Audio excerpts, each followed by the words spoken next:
What's up mga kapanga, nagbabalik na naman tayo sa ating reaction video. Pero bago yan, paki-like and subscribe muna sa ating YouTube channel.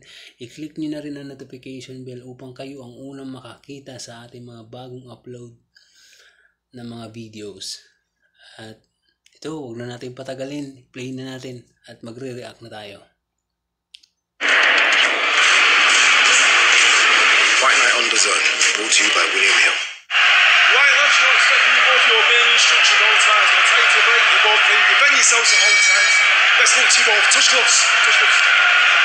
So we get underway then in one of those fights that can make or break careers. Ito, ang laban nito ay kay Jack at saka kay Regis ba to?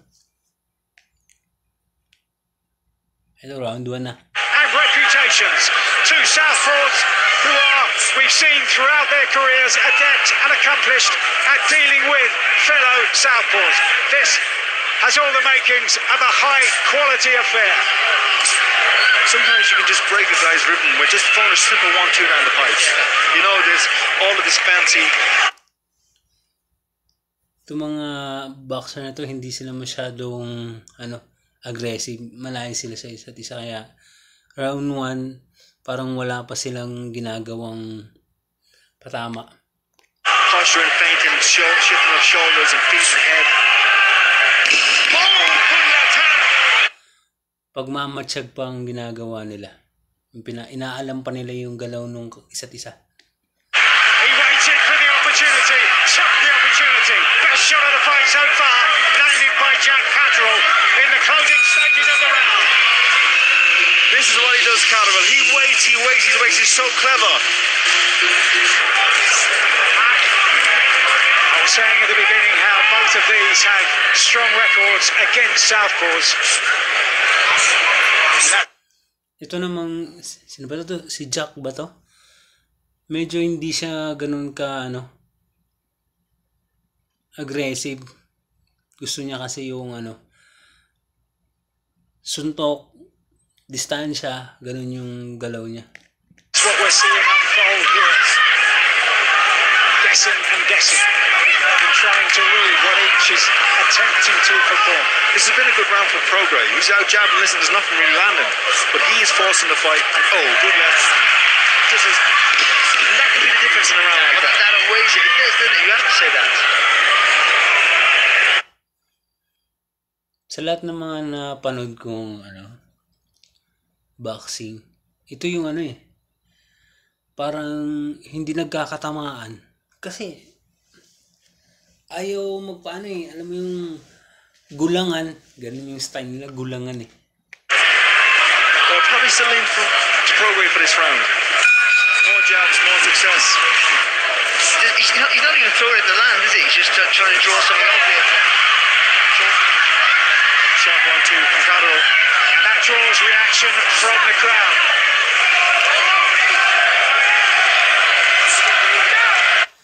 Magaling din to si Jack kung medyo madiskarte din siya Hindi din siya corner. He's got to make him move. He can't attack Jack when Jack's planted, and Jack said. There's little twitchy movements that he got with the shoulders there, Prograis, just disguising some of these attacks. Catterall doing well. Giving the eyes, looking up and down. Good follow through from Prograis. Oh! Jab. Not going to give it a knockdown. Yes, and the referee. Ba't kaya binilangan yun? Parang hindi naman siya natumba. He does. Touches down. This could be hugely significant in a fight of this nature. Natumba nga talaga. Closing seconds of the fifth round. The crowd don't like it. But the referee's decision there could be so pivotal when we come to the end of this contest. That could force the fight to act now. His left leg just kind of goes out from underneath him. But it is a punch. Yeah, and I think it's when he's throwing and he just gets caught in the shoulder. He's already trying to swing. Ayun, tinamaan nga sa panga. Kaya nahilo, tumba siya Pero kung hindi mo talaga titingnan na maayos, parang Hindi mo mapapansin na tinamaan siya. It's him off balance, but it's just good touch the floor to knocked on. The crowd now attempting to get behind Jack Catterall into round number 6. Good call away from Jeremy Moore. They're just sensing what was happening. He was getting too close with the feet, he said. Dito sa round 6 parang ayan, nagkakalapit na sila. Parang suntukan na talaga. Catterall, he's getting too close to you. He also, you've got to gain his respect, and that's it. You've got to get the balance right there, though. Don't fight Progray's fight, which is a minute. He's way right. And there does seem to be a spring in the step of Progray. There's an urgency about his work and a zap about his work in this round. You know, diyan napapansin na natin na parang ano na sila, nagbibigayan na. Tinitingnan na nila kung hanggang saan nila kakayanin yung suntok ng bawat isa. Success in the fifth. And the occasion needed because the crowd getting into voice now, trying to get behind Jack Catterall. So much at stake here. Look at Progray, though, just following around, trying to think with that front foot, but he's doing it as well. Force something out of Catterall. It's him who looks like the boss in there. Even though Catterall's had some good spells in this round, and probably is winning the round. Ang kulit din ito, no? Takbo yung isa, habol naman yung isa. Last time we looked at Tony's card, it was Progray leading by a single point, and now it's the other way around. Catterall has edged his way in front by winning rounds 6 and 7 on Tony's scorecard. Desperately close, and we expect it to be like that all the way to the final bell. Who can impose his authority on the contest here now? As again... Ito naman si Jack, napakakulit. Basta maano siya. Hindi siya maliksi.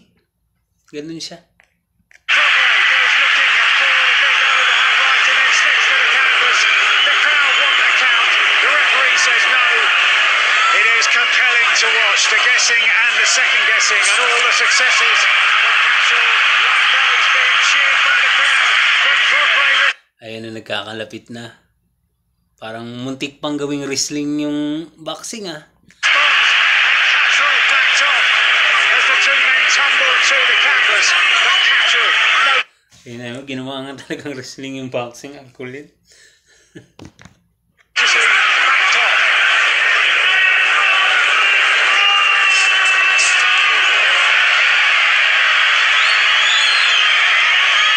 Wala yun. Nadala lang yun sa galaw niya mismo. As Progray loses his footing on the advertising logo in the centre of the ring here. He's trying to set Catterall so he can have that good shot though, yeah. That's what he did. Tremendous response. Yun, huling-huli talaga. Dinig mo talaga yung paglapat ng kamao sa panga. Yan o.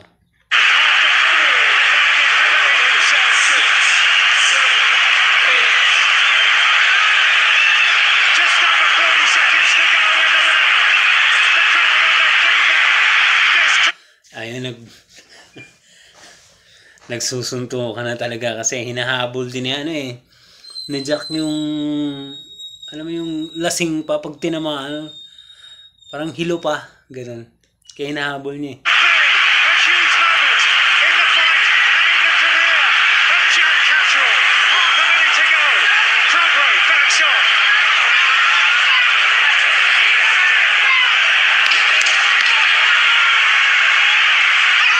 Tremendous. Finds a home.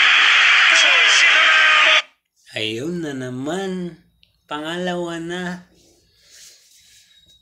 Parang kahit naman siguro sinong titingin, alam na kung sino mananalo. Progray goes down. These are absolutely crucial moments in the fight. The bell has sounded. Desperate time. Grabe naman kasi yung tama. Tamang-tama din talaga yung bawat salita natin. Kapanga. Kasi kadalasan talaga natutumba yung mga boxers pag sinuntok sa panga. For Regis Prograis, attempting to become a three-time world champion. But not doing enough, I don't think.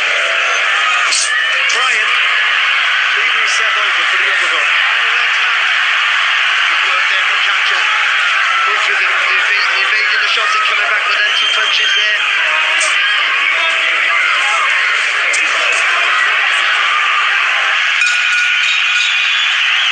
Well, it's been a tremendous battle. 3 knockdowns so far. Ito na yung huling round. Tingnan natin.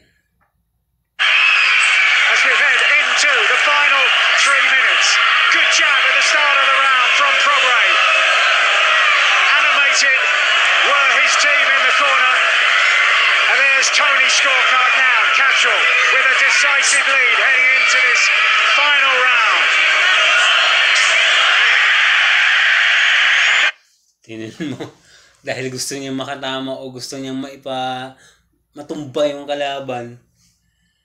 Alam mo yung suntok na bahala na. Ganun o.